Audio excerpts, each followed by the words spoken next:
ಬಂಡೀಪುರದಲ್ಲಿ ರಾತ್ರಿ ವಾಹನಗಳ ಸಂಚಾರ ಇಲ್ಲ ಅನ್ನೋದು ಗೊತ್ತಿರುವಂತಹ ವಿಷಯ. ಆದರೆ ಕೇರಳ ಸರ್ಕಾರ ರಾತ್ರಿ ಸಂಚಾರಕ್ಕೆ 2009ರಿಂದ ಒತ್ತಾಯವನ್ನು ಮಾಡುತ್ತಿದೆ. ಇದೀಗ ಮತ್ತೆ ಈ ವಿಚಾರ ಮುನ್ನೆಲೆಗೆ ಬಂದಿದೆ. ರಾಜಕೀಯ ಲಾಭಕ್ಕಾಗಿ ಪ್ರಾಣಿಗಳನ್ನ ಬಲಿ ಕೊಡೋದಕ್ಕೆ ಸರ್ಕಾರ ಹೊರಟಿದ್ಯಾ ಅನ್ನುವಂತಹ ಪ್ರಶ್ನೆ ಎದ್ದಿದೆ.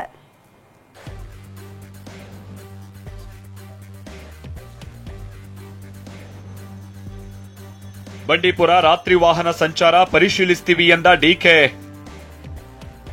ಡಿಕೆ ಶಿವಕುಮಾರ್ ವಿರುದ್ಧ ಪರಿಸರವಾದಿಗಳ ಆಕ್ರೋಶ. 3 days back, Priyanka Gandhi called me and my chief minister. She said that there is from 9 to morning 6, we have to sort it out that she has put a request. Now also when I came here, one of the Sangathan people also gave me a same representation. We have assured after she has been elected, we will have a separate meeting between the two states. So Priyanka Gandhi will come, we will try to sort out that problem in whatever way best we can. ಕೇಳಿದ್ರಲ್ಲ, ಸಂಚಾರಕ್ಕೆ ಸಮಸ್ಯೆ ಇದೆ ಅಂತ ಪ್ರಿಯಾಂಕಾ ಗಾಂಧಿ ಕರೆ ಮಾಡಿ ಸರಿಪಡಿಸುವಂತೆ ಮನವಿ ಮಾಡಿದ್ರಂತೆ. ನಮ್ಮ ಕೈಯಲ್ಲಿ ಎಷ್ಟು ಸಾಧ್ಯವೋ ಅಷ್ಟು ಸಮಸ್ಯೆನ ಬಗೆಹರಿಸ್ತೀವಿ ಅಂತ ಬಂಡೀಪುರ ಹೆಸರೇಳದೆ ಡಿಸಿಎಂ ಡಿಕೆ ಶಿವಕುಮಾರ್ ವಯನಾಡು ಪ್ರಚಾರದ ವೇಳೆ ಆಡಿದ ಮಾತಿದು. ಇದೇ ಮಾತನ್ನ ಇವತ್ತು ಬೆಂಗಳೂರಿನಲ್ಲಿ ದೃಢೀಕರಿಸಿರುವಂತ ಡಿಕೆ ಬಂಡೀಪುರ ರಾತ್ರಿ ಸಂಚಾರದ ಬಗ್ಗೆ ಕೇರಳ ಸರ್ಕಾರದ ಜೊತೆ ಮಾತುಕತೆ ನಡೆಸಿ ಪರಿಶೀಲನೆ ಮಾಡ್ತೀವಿ ಅಂತ ಹೇಳಿದ್ದಾರೆ.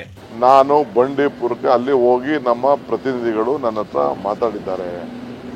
ನಾವು 2 ಸರ್ಕಾರಗಳನ್ನ ಕರೆಸಿ ಕೂತ್ಕೊಂಡು ಮಾತುಕತೆ ಮಾಡಿ ಇಬ್ಬರಿಗೂ ಅನುಕೂಲ ಯಾವ ರೀತಿ ಆಗ್ತದೆ, ರಾಜ್ಯದ ಹಿತನೂ ಕಾಪಾಡಿಕೊಂಡು ಜನರ ಹಿತನೂ ಕಾಪಾಡಿಕೊಂಡು ಪರಿಶೀಲನೆ ಮಾಡ್ತೀವಿ ಅಂತ ಹೇಳಿದೀವಿ. ಬಂಡೀಪುರ ರಾತ್ರಿ ಸಂಚಾರದ ಬಗ್ಗೆ ಪರಿಶೀಲನೆ ಮಾಡ್ತೀವಿ ಎಂಬ ಈ ಮಾತು ಪರಿಸರವಾದಿಗಳ ಕೆಂಗಣ್ಣಿಗೆ ಗುರಿಯಾಗಿದೆ. ಸಂಚಾರಕ್ಕೆ ಅವಕಾಶ ಮಾಡಿಕೊಟ್ರೆ ಹೋರಾಟದ ಎಚ್ಚರಿಕೆ ನೀಡಿದ್ದಾರೆ. ಡಿಕೆ ಶಿವಕುಮಾರ್ ಅವ್ರಿಗೆ ಈ ಪರಿಸರದ ಬಗ್ಗೆ ಅಷ್ಟೊಂದು ಜ್ಞಾನ ಇಲ್ಲ, ಯಾವುದೇ ಕಾರಣಕ್ಕೂ ಕೂಡ ಮಾಡಬಾರ್ದು. ಮಾನ್ಯ ಮುಖ್ಯಮಂತ್ರಿ ಸಿದ್ದರಾಮಯ್ಯನವರು ಇದ್ರ ಬಗ್ಗೆ ಗಮನ ಕೊಡಬೇಕು.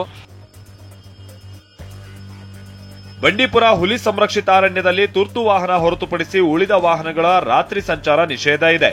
ವನ್ಯಜೀವಿಗಳ ರಕ್ಷಣೆ ದೃಷ್ಟಿಯಿಂದ ರಾತ್ರಿ 9 ಗಂಟೆಯಿಂದ ಬೆಳಗ್ಗೆ 6 ಗಂಟೆವರೆಗೂ ಹೆದ್ದಾರಿಯನ್ನ ಬಂದ್ ಮಾಡಲಾಗಿರುತ್ತೆ.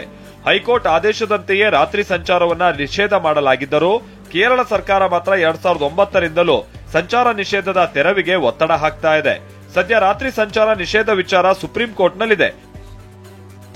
ಹೀಗಾಗಿ ಯಾರಿಂದಲೂ ತೆರವು ಸಾಧ್ಯ ಇಲ್ಲ.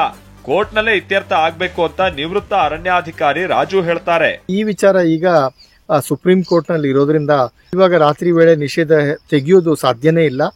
ಇದೇನಿದ್ರು ಕೋರ್ಟ್ನಲ್ಲಿ ಇತ್ಯರ್ಥ ಆಗಬೇಕು ಮತ್ತೆ ನಿರ್ಧಾರ ಆಗಬೇಕು. ಕೇರಳ ಸರ್ಕಾರ ಎಷ್ಟೇ ಒತ್ತಾಯ ಮಾಡಿದ್ರು ಈ ಹಿಂದಿನ ರಾಜ್ಯ ಸರ್ಕಾರಗಳು ಸೊಪ್ಪು ಹಾಕಿರಲಿಲ್ಲ. ವಯನಾಡಿನಲ್ಲಿ ಕಾಂಗ್ರೆಸ್ ಅಭ್ಯರ್ಥಿಯಾಗಿ ಸ್ಪರ್ಧಿಸಿರುವಂತ ಪ್ರಿಯಾಂಕಾ ಗಾಂಧಿ ಮನವಿ ಮಾಡಿದ್ದಾರೆ. ಪರಿಶೀಲನೆ ಮಾಡ್ತೀವಿ ಅಂತ ಡಿಸಿಎಂ ಡಿಕೆ ಹೇಳಿರೋದು ಆಕ್ರೋಶಕ್ಕೆ ಕಾರಣ ಆಗಿದೆ. ರಾಜಕೀಯ ಲಾಭಕ್ಕಾಗಿ ಪ್ರಾಣಿಗಳನ್ನ ಬಲಿ ಕೊಡಬೇಕಾ ಅನ್ನೋ ಪ್ರಶ್ನೆ ಎದ್ದಿದೆ. ಸೂರಜ್ ಪ್ರಸಾದ್, ಟಿವಿ9, ಚಾಮರಾಜನಗರ.